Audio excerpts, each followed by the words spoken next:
अस्सलामुअलैकुम प्यारे बच्चों, कैसे हैं आप सब। उम्मीद है कि आप सेहत तो ईमान की बेहतरीन हालत में होंगे। जैसे कि बेटे आपने कल अपना काम जो है वो बहुत अच्छा करके भेजा था, इसी तरीके से आज भी आपने अपना काम जो है वो बहुत अच्छा जो है वो करने के बाद भेजना है।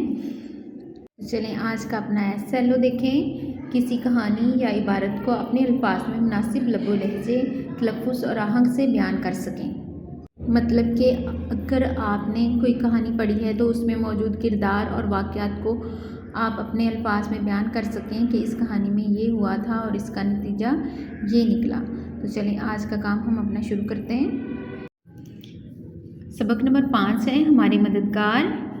पढ़ने से पहले और आए मज़ीद जाने पर डेट लगाएं।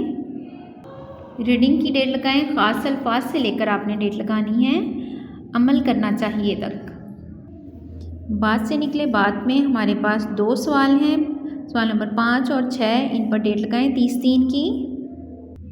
पढ़ना सीखे में हमारे पास सवाल नंबर 10 है, इस पर भी डेट लगा लें 30/3 की। तो ये आज का काम है। चलें हम अपना काम शुरू करते हैं। पढ़ने से पहले देखें वो कौन है जो आपको लिखना पढ़ना और अच्छी अच्छी बातें सिखाता है। वो हमारे उस्ताद हैं। आपके वालिद या वालदा क्या काम करते हैं? क्या आप भी बड़े होकर वही काम करना चाहेंगे? वजह भी बताएं। तो बेटे आपके वालिद अगर डॉक्टर हैं, उस्ताद हैं या कोई और पेशा उनका है तो आप उसके बारे में खुद जो है वो लिखें कि मेरे वालिद जो हैं वो डॉक्टर हैं या उस्ताद हैं, और अगर वो पेशा आपको पसंद है तो किस वजह से पसंद है वो वजह भी बताएं। इसी तरह से अगर आप अपने वालिदा के बारे में लिखना चाहते हैं तो वो भी आप ऐसे ही लिखें। आए मज़ीद जाने हैं। नबी सल्लल्लाहु अलैहि वसल्लम तिजारत करते थे। उम्मुल मोमिनीन हज़रत खतीजा भी तिजारत करती थी। इसका सवाल देखें। आप सल्लल्लाहु अलैहि वसल्लम और उम्मुल मोमिनीन हज़रत खतीजा का पेशा क्या था? कायदे आज़म एक वकील थे और उनकी बहन मोहतरमा फ़ातिमा जिन्ना दांतों की डॉक्टर थी। तो इसका सवाल देखें। कायदे आज़म और उनकी बहन मोहतरमा फ़ातिमा जिन्ना का पेशा क्या था? बात से निकले बात में सवाल नंबर 5 देखें। इंटरनेट या बच्चों के किसी रसाले की मदद से मेहनत की अज़मत के मौजू पर कोई कहानी पढ़ें और जमात में साथियों को सुनाएं। ये भी बताएं कि आपको इस कहानी का कौन सा किरदार ज़्यादा पसंद आया, वजह भी बताएं। तो जी बेटे आपने इंटरनेट या बच्चों का कोई भी रसाला लेकर उसमें से मेहनत की अज़मत के मौजू पर कोई कहानी पढ़नी है और जमात में आके अपने जमात के साथियों को सुनानी है, और ये भी बताना है कि आपको इस कहानी का कौन सा किरदार जो है वो ज़्यादा पसंद आया है और उसकी वजह भी बतानी है। ठीक है, आगे देखें। सवाल नंबर 6 है हमारा अपनी पसंदीदा कोई नज़म साथियों को सुनाएं और पसंदीदगी की वजह भी बताएं।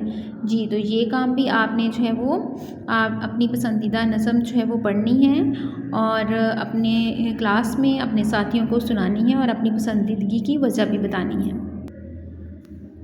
सवाल नंबर 10 देखें। दी हुई इबारत दुरुस्त तलफ़्फ़ुज़ और वानी से पढ़ें। बाद अज़ां पूछे हुए सवालों के ज़ुबानी जवाब दें। इस इबारत को पढ़ने के बाद हमने यहाँ पर जो सवालात हैं उनके जवाबात जो हैं वो देने हैं। तो सबसे पहला सवाल देखें। सौदागर का ताल्लुक़ किस इलाके से था? तो सौदागर का ताल्लुक़ अरब इलाके से था। सब घर वाले किस से मोहब्बत करते थे? सब घर वाले तोते से मोहब्बत करते थे। सौदागर दूसरे मुल्क क्यों जा रहा था? इसका यहाँ से निशान लगा लें। तिजारत की गर्ज से दूसरे मुल्क जा रहा था। आगे देखें। तोते ने सौदागर से क्या कहा? इसका यहाँ से निशान लगाएं। मुझे कुछ नहीं चाहिए यहाँ से लेकर आपने मुझे भुला दिया है यहाँ तक। अपना आज का होमवर्क देखें। डॉक्टर बीमारों का इलाज कैसे करता है? डॉक्टर बीमारों का इलाज बहुत अच्छे से करता है। MCQs है हमारा। कौन सा पेशा कपड़े धोता है? पहला ऑप्शन है मैकेनिक, दूसरा है धोबी, तीसरा है किसान और चौथा है पुलिस। तो दुरुस्त ऑप्शन है हमारा धोबी। तो ये आज का आपका काम है, इसको आपने अच्छे से करना है और वापस हमें अपलोड भी करना है। तो दुआओं में याद रखिए। अपना बहुत सारा ख्याल रखें। फ़ी अमानिल्लाह।